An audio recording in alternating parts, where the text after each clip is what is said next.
something that's funny to me is just the fact that like women are a lot more vulgar than men when it comes to being Really? descriptive.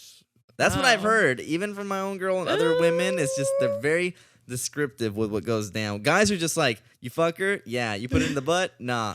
You dumbass. That's it. With girls, it's like, oh, and then he choked me. And then it's, see, you're laughing because I'm right. Hello, ladies and gentlemen. And thank you for joining me on another episode of the DP Podcast. I'm your host, Daniel Pinto. And on this episode, we have the girlfriend of our editor and also fellow guest and podcaster, Scout. And her name is Alicia. And they actually have a photography business together. But we actually start this episode off talking about her job because she works as a nurse at a retirement home in Arvin in California with treating, older people and some COVID outbreaks have occurred while she's worked there and has had to deal with those patients. And we go into that a little bit and what that takes. We talk about relationships. We talk about her photography business and just her background and how she even got to where she is now with living with my friend and having their business together, running their Amazon business together, and so on and so forth. And this episode starts with the song Bad Guy, as requested by Alicia, by Billie Eilish. So enjoy.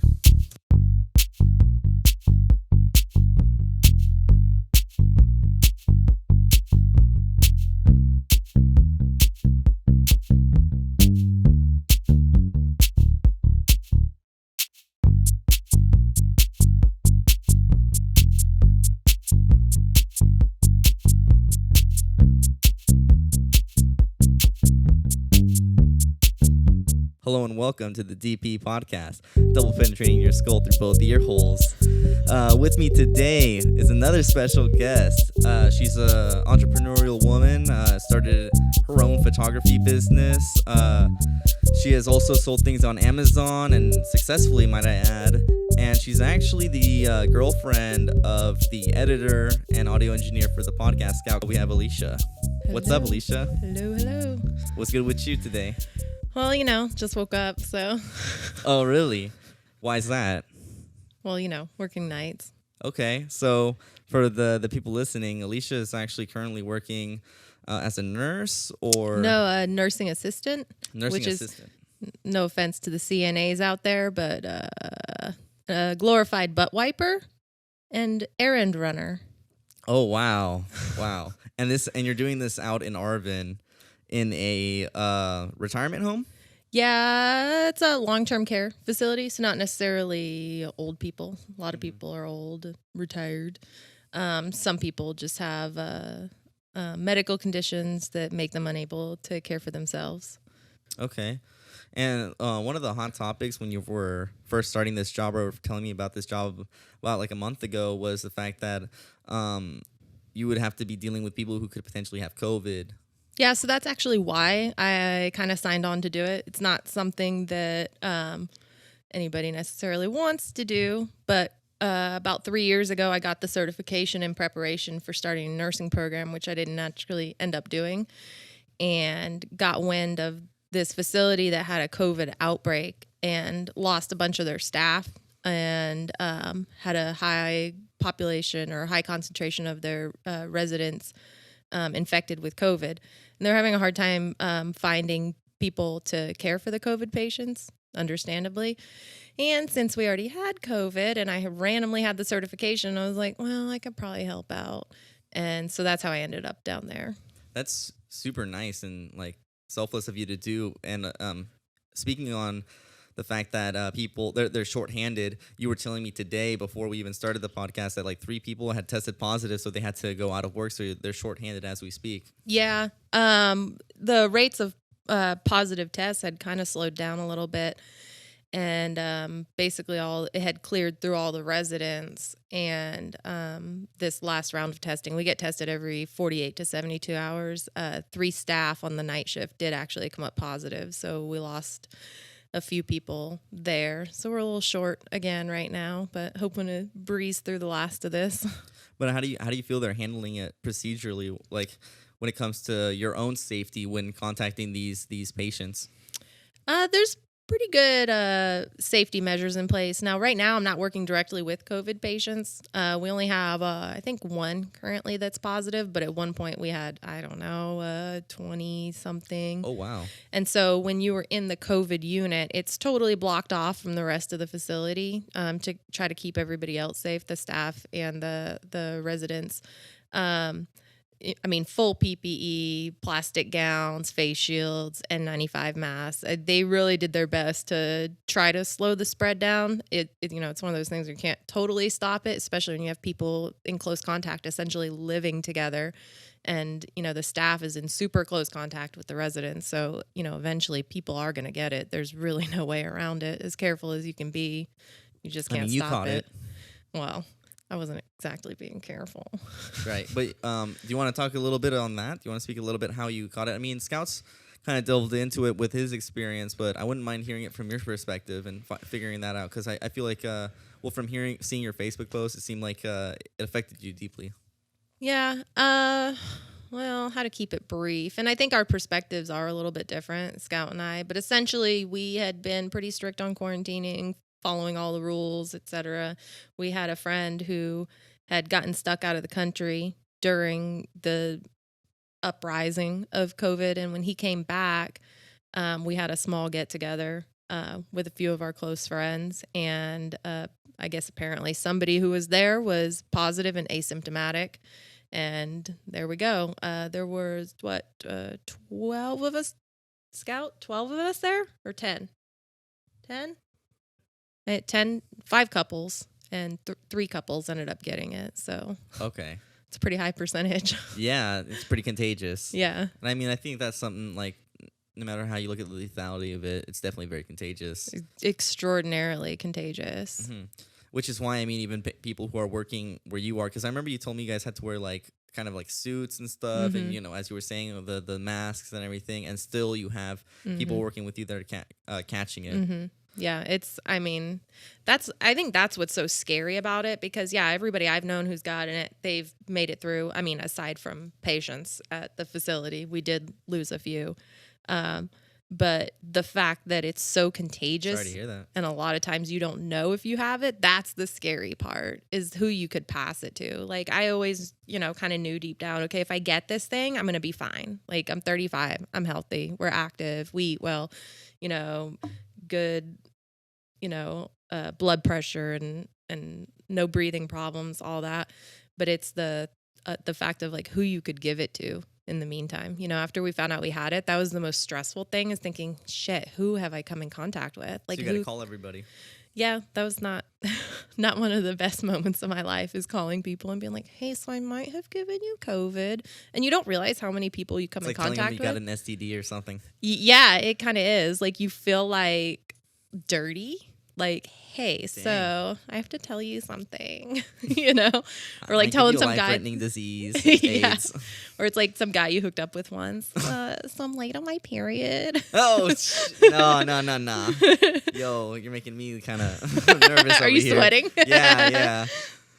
Anyways, but so when it came to that, what were your symptoms? And when it came to COVID, because everybody that I tell that, I have a friend that got COVID, the first thing was like, how was it for them? Mm-hmm. That's the first thing they ask. Yeah, for sure. So like, what symptoms did you have? Which ones didn't you have? Okay, so this is what I always tell people.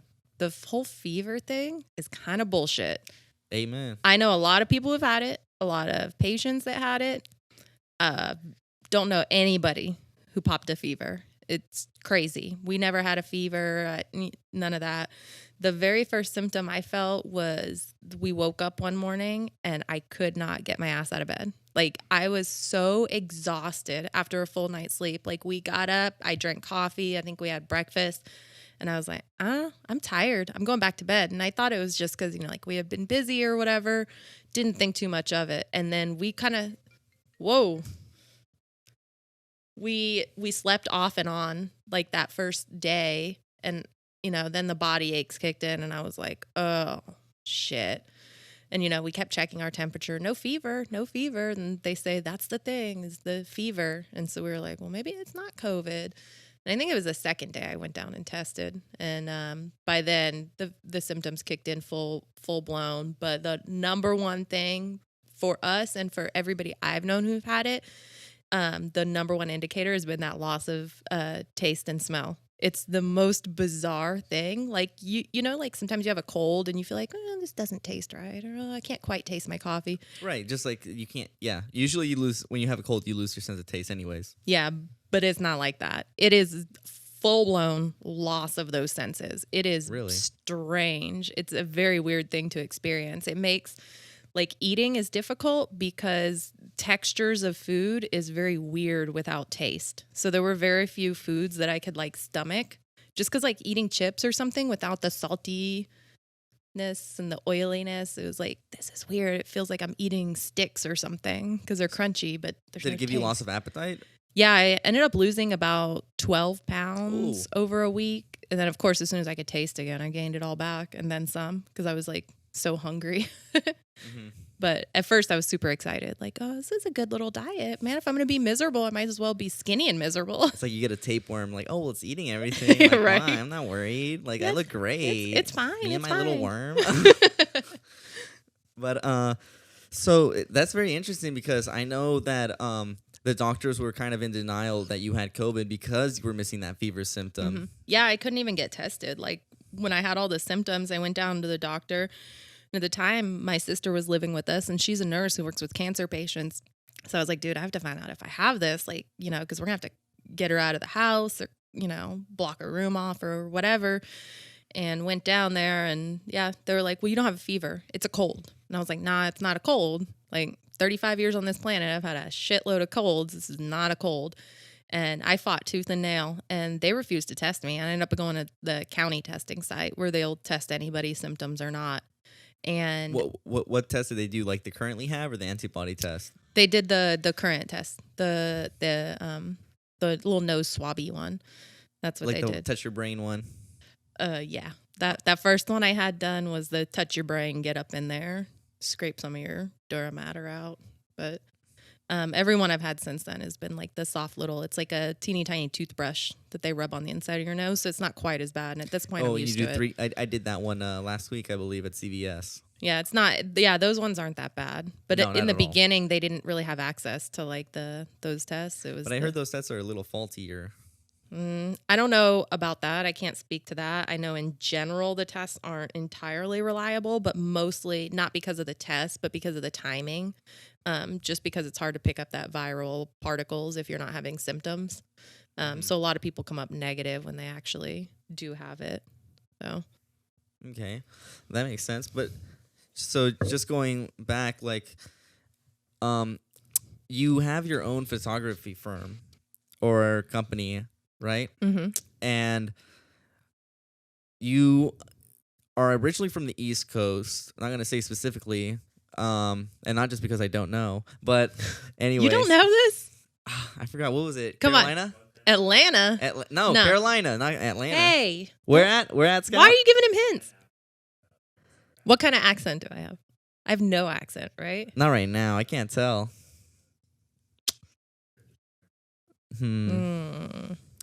So where are you from, Alicia? We want to tell the crowd? So this is up for debate because Scout's definition of where I'm from is different than. So I was born outside of Boston, Massachusetts. Definitely don't hear the Boston too. No. I moved out of there when I was 5 and grew up in South Carolina, Greenville. Whoop whoop. Okay. G Vegas. Now, so were you always into photography, or when did you get into that? Because the way I knew you is when Scout met you was like, hey, we have, we do photography together. We have these interests, and I'm like, okay, cool. You have, for those who don't know, Alicia and Scout, if you want to plug it right now, No, it's good. We have enough business. We can't keep our shit together right now. Oh shit! Don't plug us. Cut that out. Sorry, we'll cut it out. No worries. But when they are available, we'll let you know.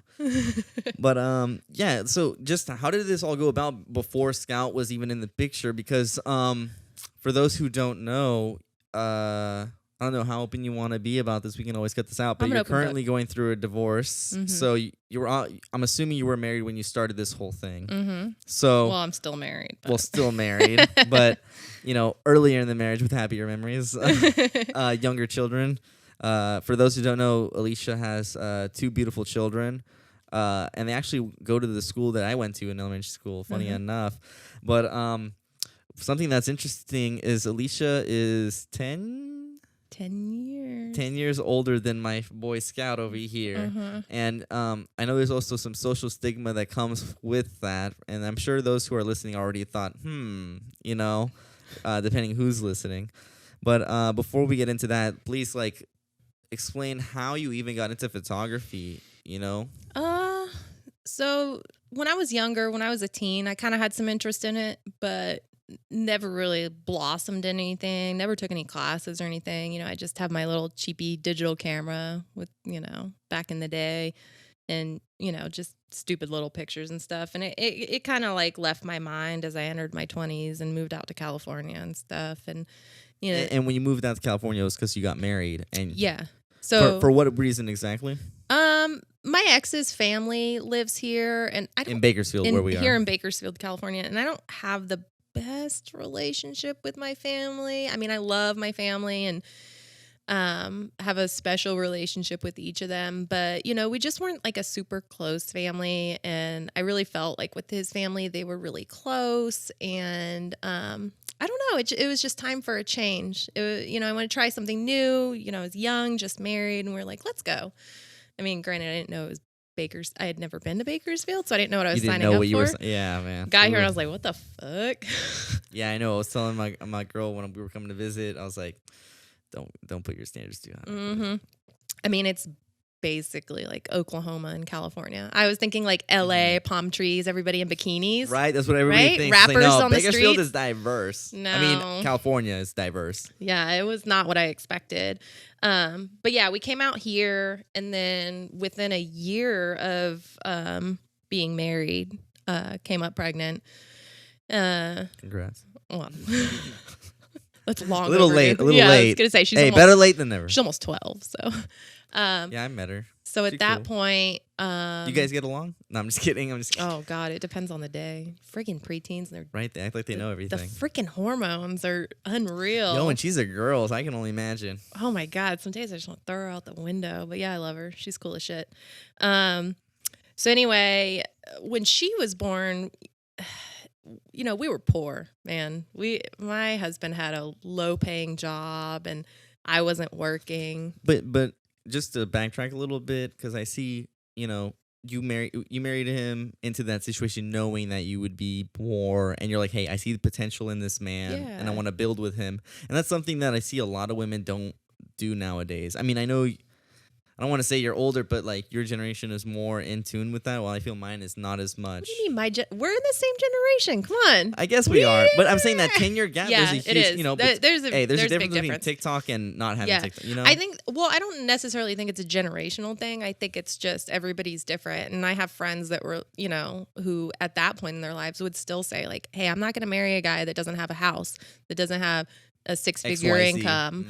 And no, it was never. He doesn't have the insurance plan. Doesn't have nice everything. Car and all that. And I just loved him. We just loved each other, and we were just ready to figure all that shit out together rather than having it all figured out already. But anyway, when my daughter was born, I, was obsessed with her like every new parent is. And I wanted to take 5 million pictures of her. And I wanted professional pictures, but we couldn't afford it. And so his dad, my former father-in-law, had like a really nice camera. And I was like, well, maybe I could figure out how to take good pictures of her on his camera. And I tried, and they were fucking terrible, but I thought they were so good because it was like a good camera. So it was like they were marginally good, but I didn't know how to work the camera. It's like, well, for like me relating it to music, it's like, getting really nice equipment, but not being able to play. Exactly. I mean, right now I could do more with a $500 camera than I could do with that multi-$1,000 camera at that time. That's where the skill comes in. Yeah. Yeah, no, I dig. Yeah, so the pictures were quite awful, but then all my friends and family were like, they're so good. Take pictures of my kids. And I was like, okay, I'm going to be professional now. Damn. And within a few months, I was like, I'm a professional photographer. And I look back and I'm But were like, you ooh. developing your skills at that? Did you like what helped you realize, oh, this is not good? I think looking at other people's work, I try not to compare myself now. Like, I don't follow all the photographers on Instagram. Like, I don't really keep up with other people that aren't like my personal friends because I don't know, jealousy is real. Jealousy sucks. And comparing yourself to others doesn't help you But grow.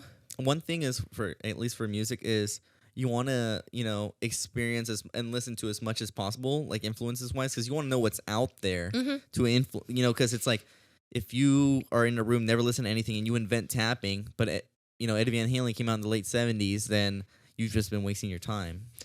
There's a fine line, I think, between exposing yourself to other people's art and obsessing over not being them. So I get where Hmm. you're coming from. Like, I would look at other people's stuff and on the one hand feel like incredibly inspired, like, oh, I want to do that. I want to figure that out. I want Pick to, up the camera and keep going. Yeah, yeah, I feel like that. I want to do that someday. Or what lens did they use? What camera do they have? But then it gets to a point where you become obsessed with it and you're trying to become what somebody else is rather than growing your own craft. It's very funny that you say that because to me, like whether I've talked to graffiti artists, you as a photographer, whatever's kind of artistic or anything, it all seems to go back to like, oh, you get all these bells and whistles, and then you go back to like the purity of it because it's like at the end of the day, like it's the notes you're playing, it's the way you take that photo, and you know how to get that lighting with whatever equipment, like someone like Jeff Beck, whether he's playing into a $3,000 rig or a $50 amp, he's gonna sound like Jeff Beck. Mm-hmm. Same with Alicia is gonna be Alicia, and whether you give her a $50 camera or a 500 or 1,000 or 2,000, with a $700 lens or whatever Mm-hmm. it may be. Yeah. Yeah. I mean, I feel like these days I could do better with my iPhone camera than I could have done back then with the fancy, expensive camera and lenses. I didn't know what I was doing. I was just dicking around. So the growth was just from comparing to other people and being in the market. So were you already because like I said, to me, you have a very entrepreneurial mind, which is why you get along with my Boy Scout, and or one facet. And when it comes to that, it seems like you have ideas. And so what helped you kind of be like, oh, I can make money off of this, make a business out of it? Well, What was the point? when people started like asking me to take pictures of their kids, I was doing it free. I was doing it for family and friends. And then it was like, okay, hey, I'm so-and-so's friend. You don't know me, but I heard you're doing free pictures. And so I did that for a while. And I was like, wait, why the fuck am I doing free pictures? Am I allowed to cuss on here? Yeah, of course. Oh, sorry. I should have asked that before. Yeah, you can cuss, of course. I was like, why I'd am be I offended if you didn't. why am I doing all these free pictures for people I don't know? And so I think at first I was charging people $25. And for me, that was like, oh, it's So a tank of gas. what was the package though for $25? Just to give people like relevance to what you were doing to what you would charge now. So it took me about 2 hours back then to get a handful of decent shots. So I'd give them about 2 hours of my time, and then I'd spend For $25. countless out. Right? That's real. That's fair for an amateur. That's fair, to be honest. Yeah, I mean, it takes the pressure away. I mean, there was definitely less pressure at that point because it's like, Did you see your value though in that point? Like, if for me it's like, hey, I see myself valuing this much. This is how much I charge. Or were you like, yo, $25? Like, yo, that's $25. I think at that point, my eye was on the prize, and I knew that I wasn't necessarily that good. And the best way to get better was to shoot a lot. And shooting a lot meant shooting for free or shooting for $25, or, which to me was a tank of gas. So it's like, I'm a stay-at-home mom. Like, what else am I going to do with my time? They're letting me use their family to figure out this fucking camera. So that's the way I saw it. And it just progressed from there as I saw objectively my work getting better and my demand getting higher. You up the prices. And right now I've landed at a spot where a full session, which would be like, just a family or graduation pictures or birthday session or whatever, is $300 for 45 minutes. So come quite a ways. I don't charge as much as people I think of my caliber, but that's just because I'm super quick at editing. I can get my clients their pictures back the next day. You gotta be more ferocious in the competition. Yeah, and other people don't like it. I think local people are kind of like, why does she charge so little? She's cheapening us. But it's like, that's me because I can go shoot for 45 minutes, That's edit for surprising, 45 to be honest, minutes. to hear. Yeah. Well, I mean, if they can come to me and get the same product for 300 when somebody else is charging 1,000, who are you going to go to? So I think that annoys some people, but that's fine. It can annoy them. I don't really care. I feel like making $300 for an hour and a half of work is pretty respectable on my end. I feel happy with it. And I mean, I've done gigs for that. Yeah, I mean, there's no shame in that. I used to be like embarrassed about what I charged. I'm like, oh, I'm so much cheaper than everybody, but it's like, yeah, you're just, you got to see your own self-value and your self-worth and all that time you're putting in, right? Mm-hmm. So yeah, I mean, I'm pretty happy where I'm at. Raised prices about the time Scout and I went into business, so a couple years ago, and they've just been holding steady at that, and I feel like it's fair. I don't really feel the desire to raise the prices. I like keeping my clients that I've had for years, so I don't want to like drop a bomb on them and be like, okay, it's 3 times as much now. And throughout this whole time, you were married and having children and just living life. And did this affect your marital life at all, or was it just kind of like, hey, you know, like I'm the main breadwinner, let her do her thing to keep her busy? I think that's what it was. My ex, I don't want to say I love him, but I respect him and we have a great relationship. I think you already know that. Like, yeah. you know, know, I met him. He's not like a bad person whatsoever. I wouldn't. In the little that I have interacted with him, I don't have an issue with him. Yeah, he's a good guy. You know, we just grew in different directions at some point in our lives. But yeah, he went out and worked, and I did that, and he was largely uninterested in it, which I get. He's not a very artsy person. He's more of he's like a books person. I mean, not to go into detail into what he does, but what he does do is not necessarily an artsy thing. No. So, you know, I would get all excited about a shoot and be like, oh, come look at this. And he's like, okay, that's good. You know? That is very difficult, because me as a musician, like, to show something like musical or something to another partner, and it's like they don't get it. It's like there's a disconnect. And I mean, at the end of the day, what keeps you together is those core values, but you do get that connection, you know, and that you don't even have to, like, the fact, like, if he were to show that little interest, would have gone an extra mile, because I noticed with women, those small things are what really makes the difference. You know, them holding the door for you, them opening the door when you get into the car, them listening to you about your thing and being excited, because that's what a good friend is, right? Is someone who, when you tell them good news, they're excited for you and they want to see you progress. They want to elevate you. So when you see someone who just doesn't get it, it's like they're not pushing you. I mean, he was definitely always supportive, and, you know, always did what he could to help progress, you know, my business and career and stuff. But yeah, it just wasn't the same. And it's kind of like, you know, Danny, I could never date you because, you know, you'll come over and we'll be hanging out and you're like, so listen to this jam. And I'm like, I'm not you know, I'm not a music person. I don't play any instruments. I don't appreciate music the way other people do. And so, you know, when you like so excited about this song or whatever that you heard, and I'm just like, but when right. you hear Scout Jam, hey, that's different. Now you're like, hey, he's the best guitarist I ever heard. I know he said, yo, like, I see you. Hey, for the people listening, her legs start moving. She's all fidgeting. She's like, oh, my little boy, like, it's so amazing. How it's so cute. Oh, she's hugging herself. Yo, and Scout's over there like, yeah, you know, I'm just a badass. He doesn't care. It just is what it is. I'm just who I am, you know? No, I mean, it's funny because he always says like, oh, I'm not that good. And I'm like, to me, I have no perspective. So I don't know what a good guitarist versus a bad guitarist is. Well, it doesn't help that he's jamming with someone that makes him sound good. Well, yeah. I mean, when you guys play together, I definitely appreciate it for sure. No, like, it sounds good. I'm not saying that. Yeah, I enjoy it. I lost my train of thought. We were talking about business. Oh yeah, so it's different now with like Scout. You know, it's like, okay to feel that love.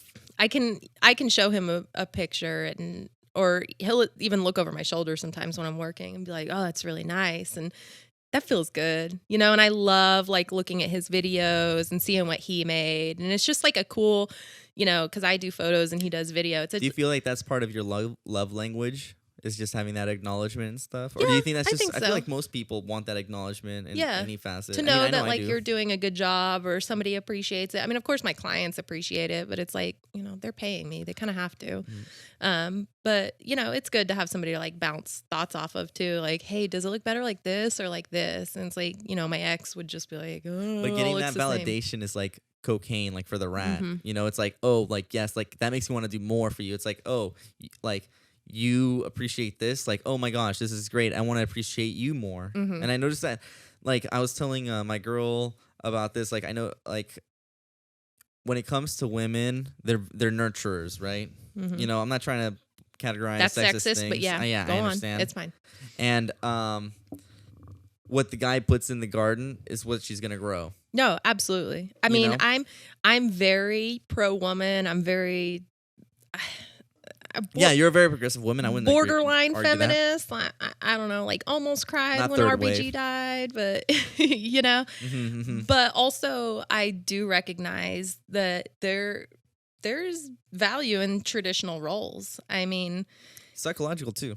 yeah, I mean a lot of it's biology, and I am into biology, and some of that stuff That's is what just you studied. Yeah, I mean a lot For of those that listening. a lot of that stuff is ingrained in us, and so while I don't want to be like vacuuming the house in high heels with my hair and makeup done, like I do like being the nurturer and stuff like that. So it's like everything. It's just kind of like a balance between the two sides. I don't kind of lean one way or the other. So. Mm-hmm. But let's just going back. So you have this business and everything's going down, and I have never spoken to you about this, but I have spoken to Scout about this, about how you were when you met him, you were kind of dropping off of the photography wagon, and he kind of reinvigorated that spice. And I mean, when you have people around you who are very important in your life and they're not giving that support, it does lower your motivation. Mm-hmm. Having been in relationships like that, Mm-hmm. not, I mean, obviously with marriage, it to me, like my grandfather, God bless his soul, before he passed, he said, however they are when you're girlfriend, boyfriend, it's gonna be twice as bad when you're married. Sounds So if about they're right. jealous now, it's Yeah. gonna be twice as bad. And the good, Mm-hmm. too. But so. Anyways, so let's cut to you meeting Scout, and where were you in that place in your relationship with him? What was going on? Because at this point, you already had kids, and they were older. Okay, so when me and my ex split up, it was summer of 2017, and yeah, I was tapped out on my business. I was unmotivated, and then I knew it couldn't be a side gig anymore. Like I'm suddenly a single mom, and while he was helping support us financially, not because the court made him, but because it was the right thing to do. He's a good guy. Yeah, and he wanted to do it. I knew that at some point I wanted to support my kids. I wanted to have like my house that was me and them, that I was paying for, that I wasn't getting a check, from their dad or whatever. And I knew like I had to switch gears because I couldn't do a side gig, and I couldn't do something where I had to be out of the house every weekend and like miss that time with my kids. Like when you shoot weddings, like that's a whole weekend event, and then you're exhausted afterwards. So I was just, mentally spent, and, I met Scout, and I told him, yeah, I'm a photographer. How did you meet Scout, by the way? But let's back a little bit. How did you meet him? Through a magical little app? Magical app called Tinder. Really? Yeah. I thought he was catfishing me. I don't know if I ever told you that. No, I didn't. Because he's so good looking. He is he's a good looking specimen for everybody out there looking. And one funny thing is, like, if you know Scout, he doesn't smile with his teeth. He just kind of smirks. And so all of his pictures were a smirk. And I was like, well, damn, he's good looking, but he must have a busted grill. Like, there's no way he has nice teeth. Because if he has nice teeth on top of what I'm already seeing here, like, that's just not fair to everybody else. And so when we met, which I almost bailed on him a couple times, and he smiled, I was like, what? Oh my God, he has everything.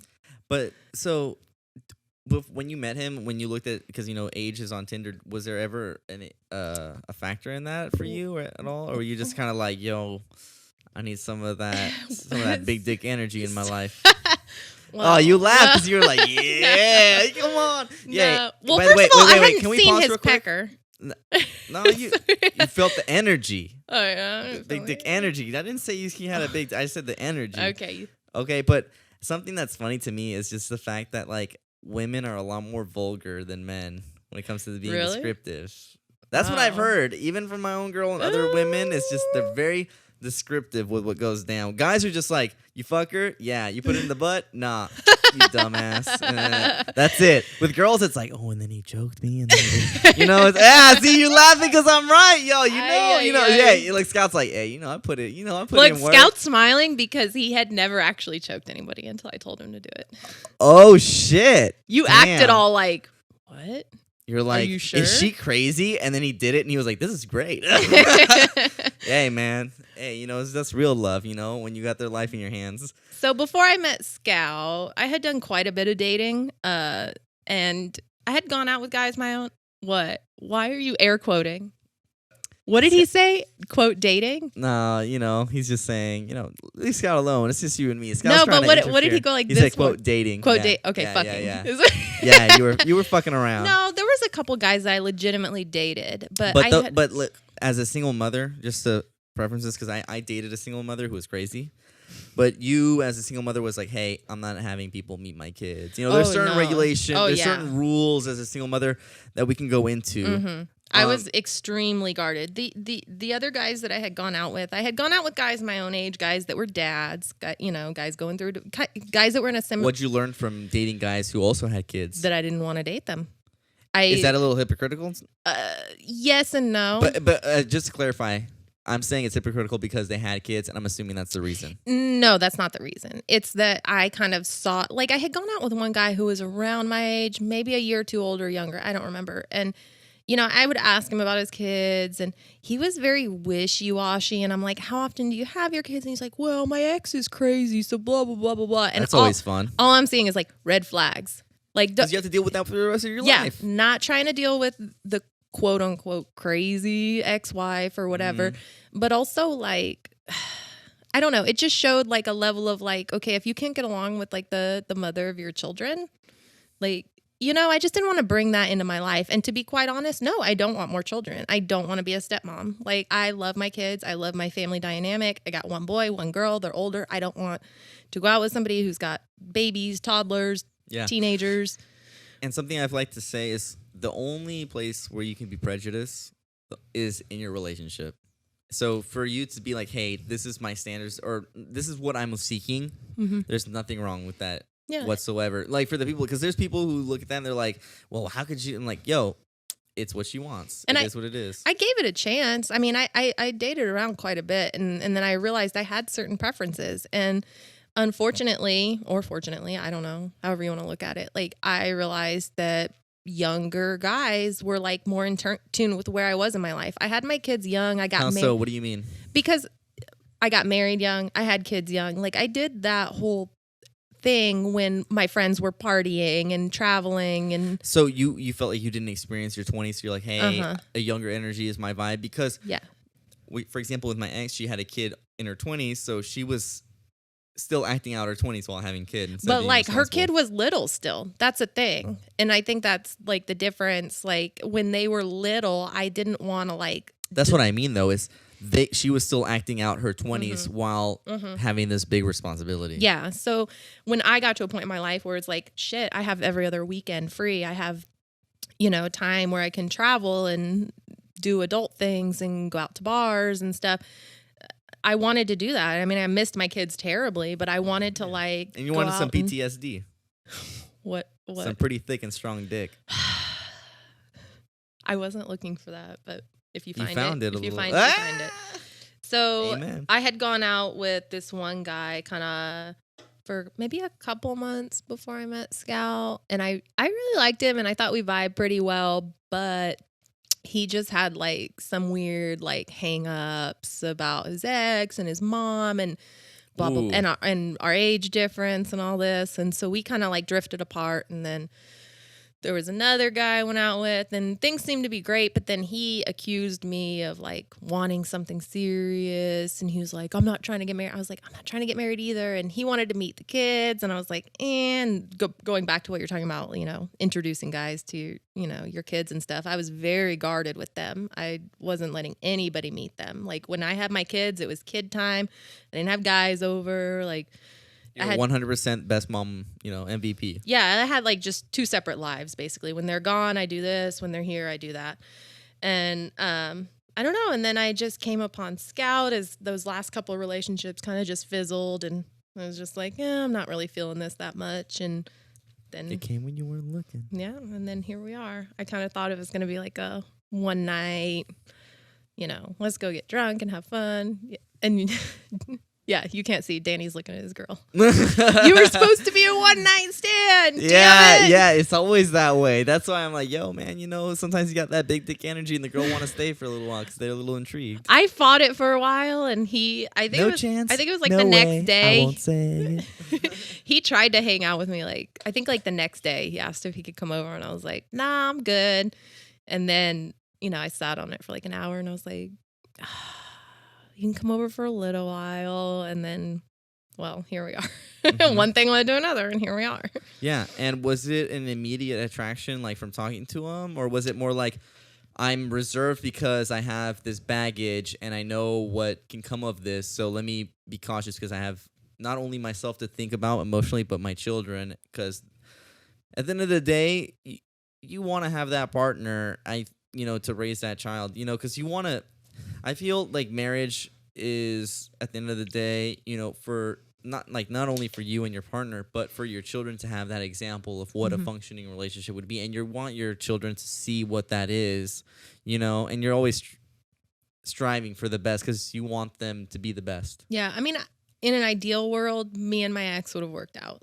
We would have had a happy marriage. We would have had a loving. But that doesn't mean your kids can't see that with you and Scout or whoever. So that's what I was getting at is I think although it quite frankly devastated them when we split up, I think that now they're much better for it because not only are we happy in a functioning, happy household, but their dad is too. He's got a long-term girlfriend. They met about the same time Scout and I met. And now they have two happy homes where the parents actually like each other and don't despise each other. So, I mean, win-win all around. We're happy, they're happy. And I think we're giving them a much better view of what a happy household is rather than just tolerating your partner. Okay. So now we're at the point where you meet Scout and you have this business. You're going through a divorce. You have your kids and it's kind of a transitional point, I would say, for you. Definitely a transitional point. And then Scout meeting you is just kind of that sunshine in your life to be like, hey, maybe what you're doing, there's something there. And he saw the potential in you just like you saw the potential in him. Mm-hmm. And that's where, the birth of a nice, beautiful relationship. So anyways, do you want to take over from there? So he spoke to you saying, hey, this photography company you have, don't quit. Yeah, it was pretty organic. We ended up shooting a wedding together. I was second shooting for a friend of mine. And I had asked him, have you ever thought about doing wedding videos? Because he had only done YouTube stuff and a little bit of commercial stuff. I was like, that there's really good money in doing weddings. And he was like, what? Oh, yeah. He was so shocked. And I was like, yeah, and you could probably just piggyback off of me or whatever. And we ended up shooting that one wedding together with my friend. And I think it was pretty much right after that. We were like, well, why don't we just go into business together? Which was so rash. I mean, we had only been going out, Scout, 4 months at that point? But did you feel some sort of connection at all at that point? Absolutely. I mean, I think we had... Oh, that's why you were like, this is my baby daddy now. No. I mean, we had a pretty good connection from the beginning. I would say... We were just talking about this the other day. In the beginning, we thought oh, we're so in love, da da da da da. The honeymoon phase. But it's looking back at how much this is so lame. How much I love him now. Then doesn't compare. It was the newness and the excitingness and oh my God, this is so fun. It was more of a lust than a love. Yeah. And so it was probably a dumb decision to go into business together at that point before really knowing each other. But I mean, looking back, I can't be mad because it worked out. Sometimes people do crazy things when they're in love. Yeah, really stupid. Really stupid. Hey, move in with me and we'll start a business. And yeah. I love how Scout's just chilling in the seat, just yeah. He's who are you emailing? Your girlfriend? Your other girlfriend? Your side hoe? Anyways, whatever, it is what it is. That's At least fine. she'll put up with it because she's like, yo, he's got that big dick energy. It's not true. That's not true. He would never cheat on me. Yeah, everybody listening, she was wiggling her legs again, so you know it's true. She's like, yo, Nope. I feel his strong arms. Anyways, sorry. Continue. I don't remember where I was at. Oh, sorry. So you were at. He says, hey, keep this business going. Let's go into business together. We've only been together for 4 months. And that was pretty much that. And so you joined, became Alicia and Scout, and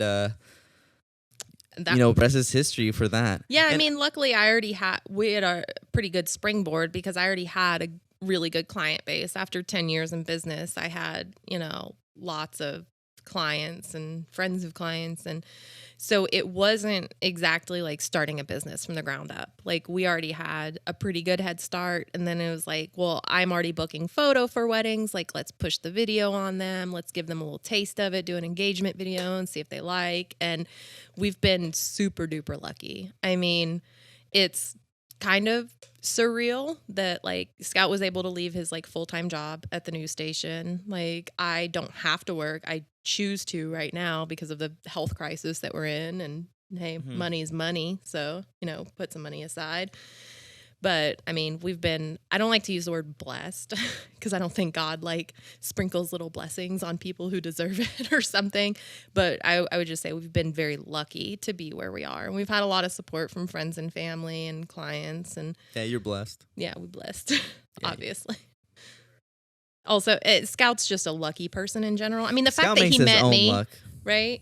What are the odds that he meets some lady on Tinder who's like already got her life somewhat together, already has a business, and he's like, oh, I can do that too. And just boom. The thing is, you find that when you're not looking, but also the fact that you two are just elevating each other.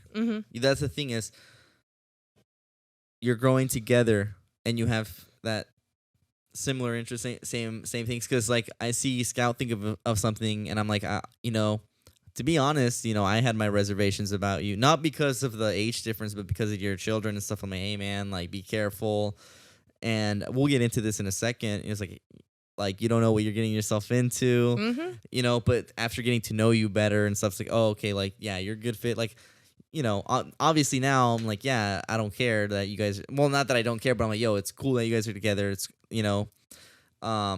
but I know that other people in your life are not as accepting. I feel that Scout's side, his friends are a lot more accepting of you than your side, from what I've gathered from you. Ooh. If you want to go into that a little bit, just the kind of tension in your relationship, and also the fact that it doesn't seem like you guys are really like, oh, I'm trying to get married. It's like, hey, we're together, we're partners. We don't. It's not. It's more 21st century relationship compared to 20th traditional. Yeah.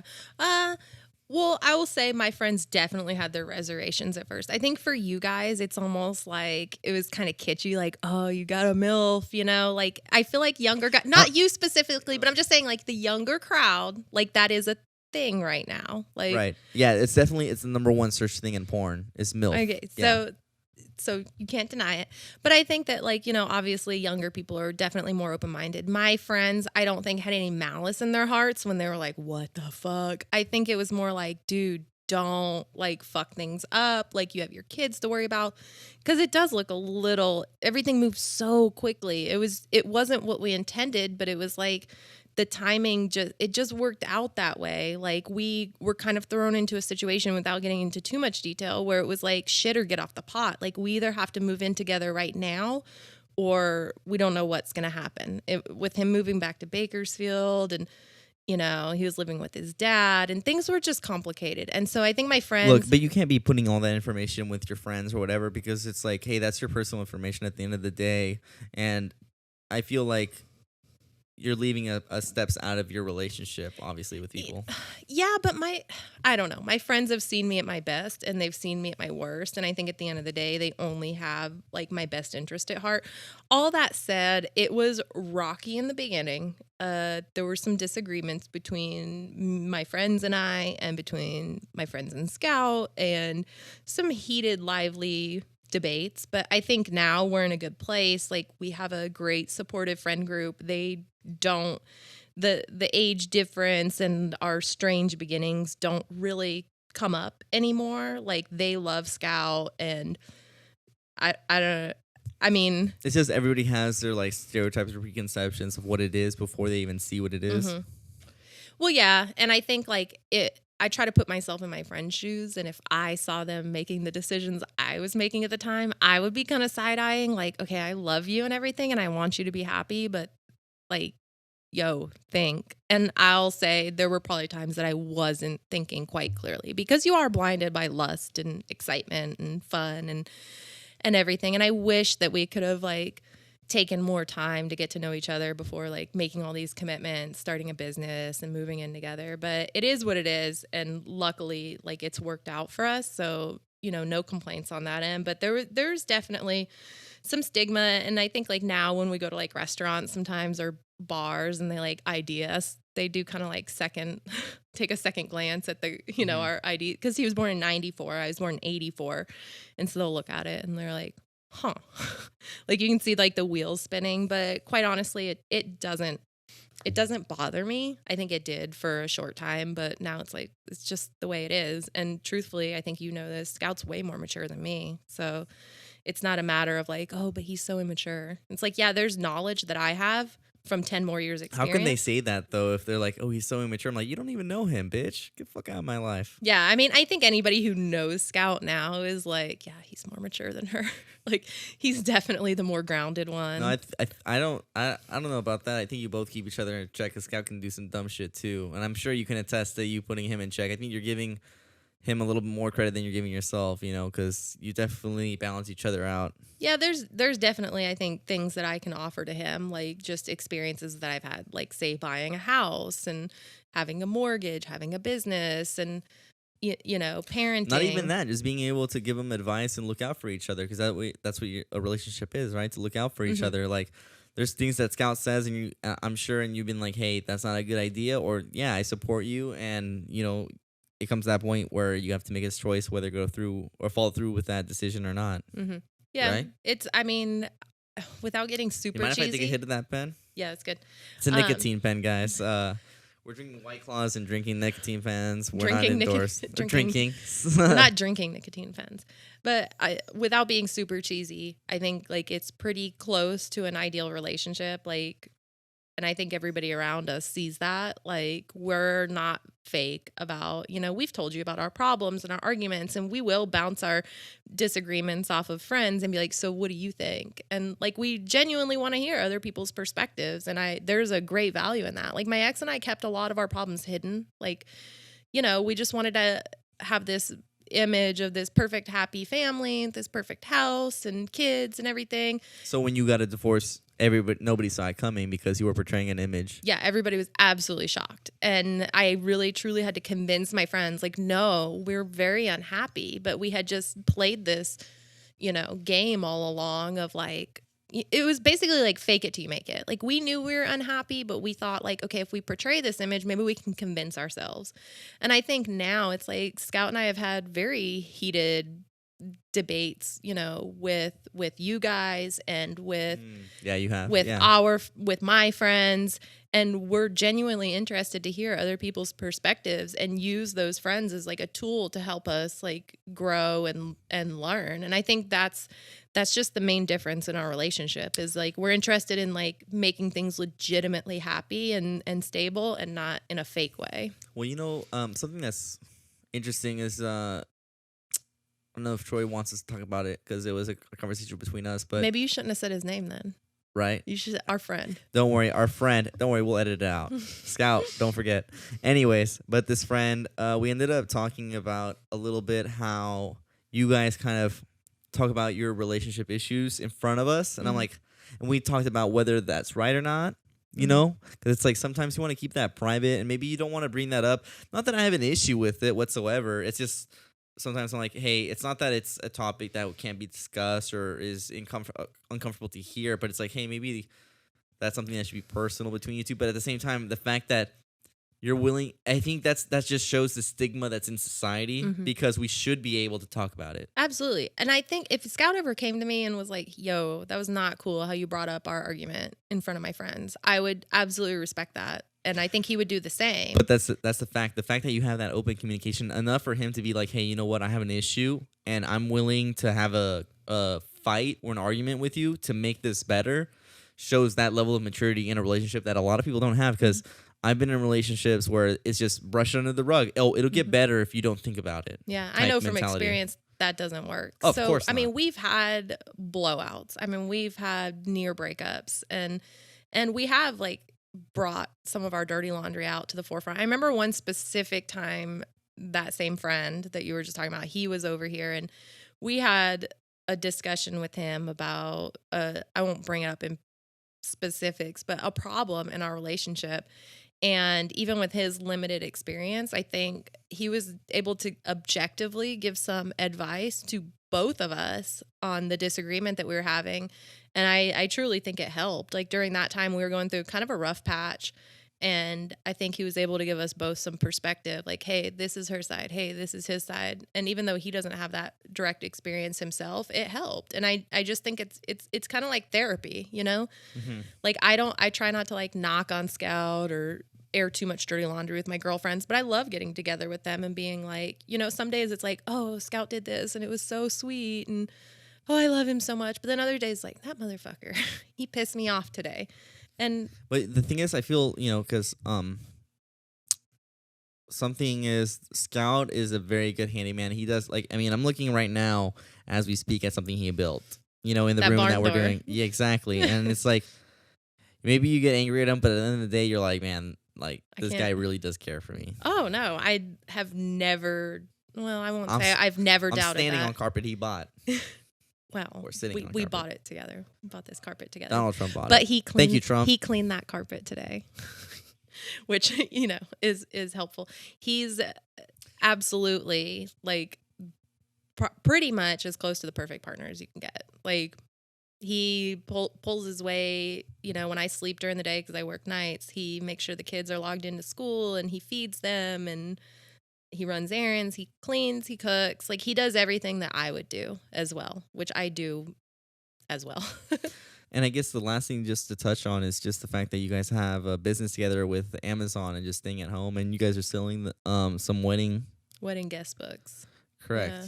That's going pretty well. That was kind of his brainchild. We collaborated on that a little bit. He had the basic idea, and then I kind of gave like another perspective of it because the way we wanted to do it, we couldn't find the right supplier, and so we switched gears a little bit. But yeah, we kind of collaborated and came up with what seems to be a great product that's making us passive income. So in addition to our business where we actually go out and work, we have this thing where it's like every day we're basically getting paid to do nothing. So that's kind of cool. I mean, it takes a lot of stress off knowing like, oh yeah, we're gonna make a few $1,000s off of that this month. So if things are tight, then we have that to fall back on.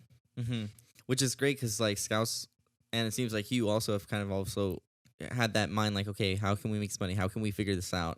You know, because at the end of the day, you're mama bear and you got mouths to feed, and Scout's like, yo, like I don't want to have negative amount of money in my account, you know, which is good because then both of you are like, yo, what can we do? How do we brainstorm a child? Which is why you two work so well together. But on that note, I feel like this is a good place to end the podcast. So if you want to plug anything yourself, or I know you're overbooked, but might as well, because by the time this episode comes out, who knows? Well, I don't know. I don't know if people want to do business with us after putting all our dirty laundry out there. But yeah, Alicia and Scout, your real wedding photographer and videographer. You want to spell it out for them? Oh, yeah, that's the other thing. Alicia, ALICJA, and Scout. Alicia and Scout. But Scout, SCOUT. Yeah, not Scott. Scout. And that's on Instagram, Twitter too? No, we don't Twitter, and honestly, we don't Instagram that much. That's the thing, is like we have so much organic business that we don't really push our stuff so much, and we've got all these other... And you've actually done photos for like one band that I did. Remember? Oh, yeah. So like, you know, you guys have driven out to LA, so hey, and you guys have done weddings in Santa Ana. You guys all over the place. All over California. They're more than willing to drive out and just book them if you want them. You know, they've done weddings, they've done gigs. They've done baby showers. They've done Commercial stuff. commercials. They've worked for Chevron. They've worked for great companies, CBD companies. They've worked for everybody. They've honestly, like, she's selling herself short. She's like, yeah, I did the hand. I'm like, yeah, okay, bitch. No, I'm just kidding. Yeah, we like to diversify. There's value in that, and that's why we have not only the photography and videography, but the Amazon business, and I'm working outside of the home. It's a good security to have. And she's all a these mom different- while doing all this. Yeah, I know. Well, barely right now, barely functional. But at some point, the goal is to have everything going on its own and kick back and enjoy life. Well, thanks, Alicia. I appreciate you being on the podcast. This has been another episode of the DB podcast with my guest, Alicia. Anyways, He's like not even making eye contact. Yeah, it doesn't even. He's like, what happened? Yeah, anyways, after 3 years. That's the end of the podcast. Yeah. Anyways, but thanks, Alicia. I appreciate you. Thanks for being having on. me. Oh, anytime. Anyways, peace out, guys. Bye.